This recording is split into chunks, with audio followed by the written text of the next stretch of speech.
Baik, masih bersama saya di sini Muhammad Fairas dan kita masih akan membahas lebih lanjut mengenai kelitih.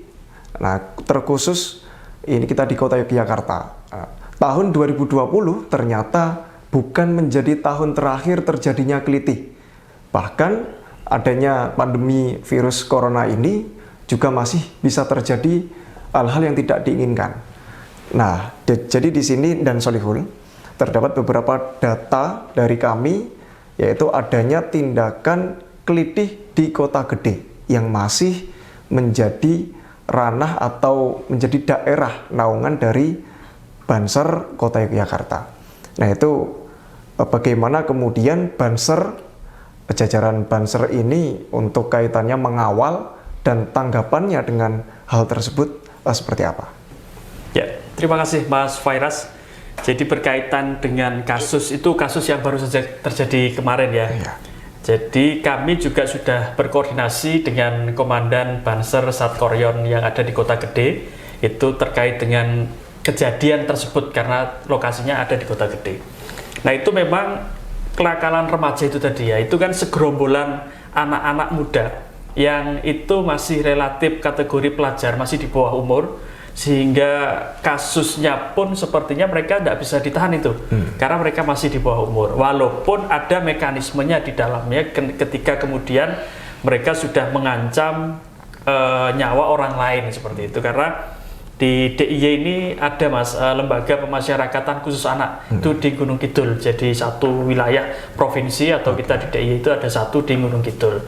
Tapi memang berkaitan dengan anak ini satu hal yang menjadi mungkin pun dilematis terkait dengan penegakan hukumnya. Namun kami secara organisasi Banser Kota Yogyakarta yang pertama mengutuk keras segala bentuk aksi tindak kriminal, baik mungkin yang disebut dengan kelitih ataupun kenakalan remaja. Kami tidak mentolerir sedikit pun, karena bagaimanapun korban itu akan mendapatkan sesuatu yang lukanya akan terus sampai dengan terancam kehilangan nyawanya. Okay.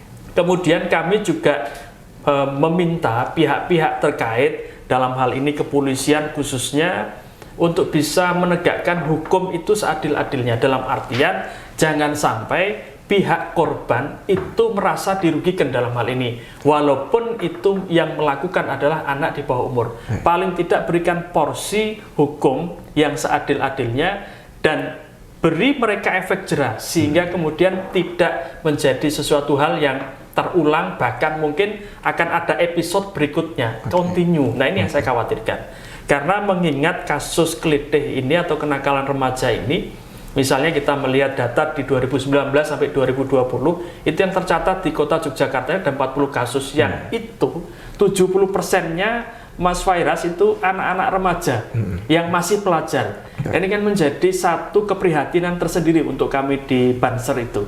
Sehingga saya dan teman-teman mengambil satu kesimpulan bahwa kita harus menguatkan konsolidasi organisasi.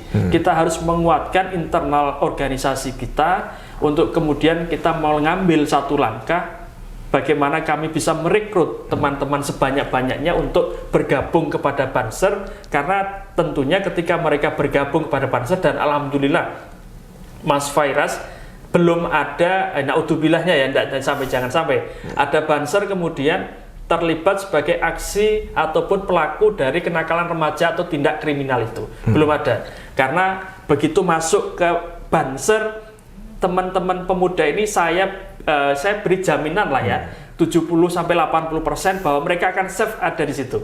Mereka akan aman ada di Banser.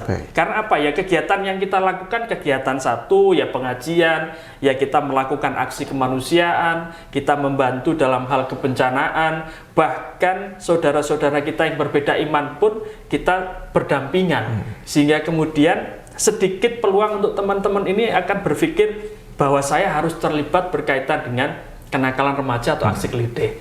Nah, selain itu juga ke depan ini kami sedang berencana bagaimana kemudian minimal di Kota Yogyakarta ini kita dan teman-teman yang ada di Banser melindungi warga NU, khususnya di kalangan remajanya, agar kemudian mereka tidak terlibat ke sana. Karena kan kita juga ada SMK Ma'arif, itu juga kami tidak ingin kemudian ada teman-teman yang ada di situ terlibat sana, maka kemudian ya sudah kami ajak saja, ayo Banseran, ayo Ansoran misalnya kan gitu.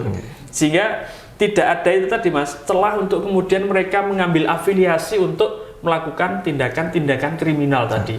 Karena yang jelas tindakan kriminal ini ada sanksinya, ada hukumnya. Walaupun pemberlakuannya juga tentu disesuaikan dengan peraturan undang-undang yang ada, khususnya Undang-Undang Perlindungan Anak. Bahkan ketika dalam peradilan pun, peradilannya juga peradilan anak.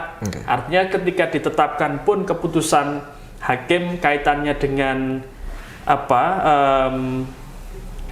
misalnya dia dapat sanksi 20 tahun misalnya, dia hanya dapat separuhnya.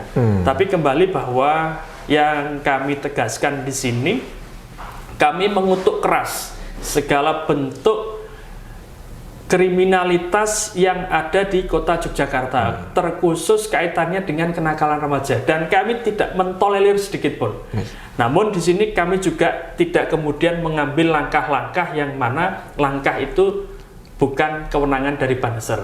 Paling tidak kami mengambil langkah untuk melindungi warga NU khususnya di kota Yogyakarta agar tidak terlibat secara langsung teman-teman pemuda itu. Dan sekali lagi saya mengajak kepada teman-teman atau warga NU di kota Yogyakarta untuk putra-putranya terlibat, ayo masuk ke Banser bersama dengan kita memerangi kelitih itu sendiri, dan insya Allah ada di Banser itu barokah adanya. Karena apa ya, kita bekerja, kita berkegiatan, dan yang lainnya hanya mengharap ridha Allah Subhanahu wa Ta'ala. Seperti itu Mas Fairas. Baik, wah itu sangat asik sekali. Nah ini juga salah satu poin yang selalu tersorot Dan Solihul. Jadi tadi Dan Solihul juga menjelaskan bahwasanya di tahun 2019 ini ada 70% pelakunya adalah anak remaja. Artinya anak-anak yang masih di bawah umur. Betul. Dan itu rata-rata mereka adalah anak-anak yang putus sekolah begitu Dan Solihul. Nah, menurut Dan Solihul sendiri sebagai Banser begitu, melihat fenomena di kalangan remaja bisa timbul hal-hal semacam ini, itu apa yang melatar belakangi? Dan kemudian mengapa mereka melaksanakan itu padahal masih banyak hal-hal lain yang mengarahkan mereka ke hal-hal yang positif, malah mereka memilih kepada hal-hal yang cenderung negatif.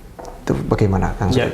Jadi kalau sejauh pengamatan kami itu memang ada beberapa hal Mas yang melatar belakangi, ya diantaranya adalah keluarga. Sebenarnya yang paling utama itu keluarga.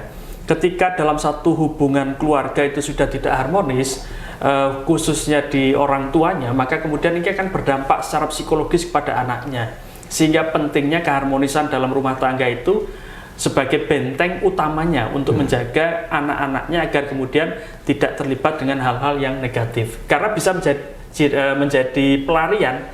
Kemudian yang kedua, faktor itu juga ada begini Mas Fairas.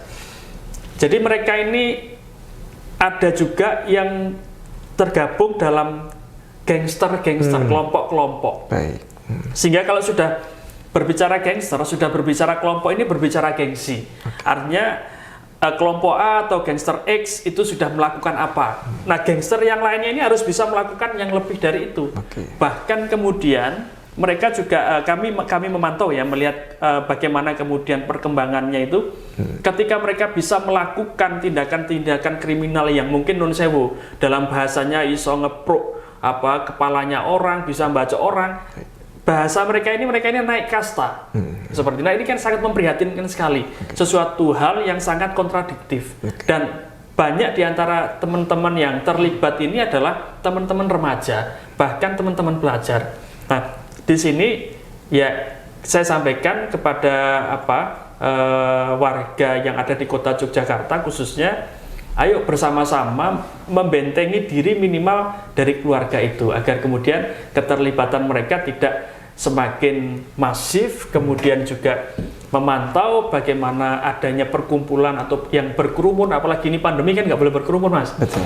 Sehingga minimal bisa membantu menekan perkembangan dari tindak-tindak kriminal atau kenakalan remaja itu sendiri. Baik, menarik sekali. Tapi kita akan lanjutkan setelah jeda pariwara berikut ini.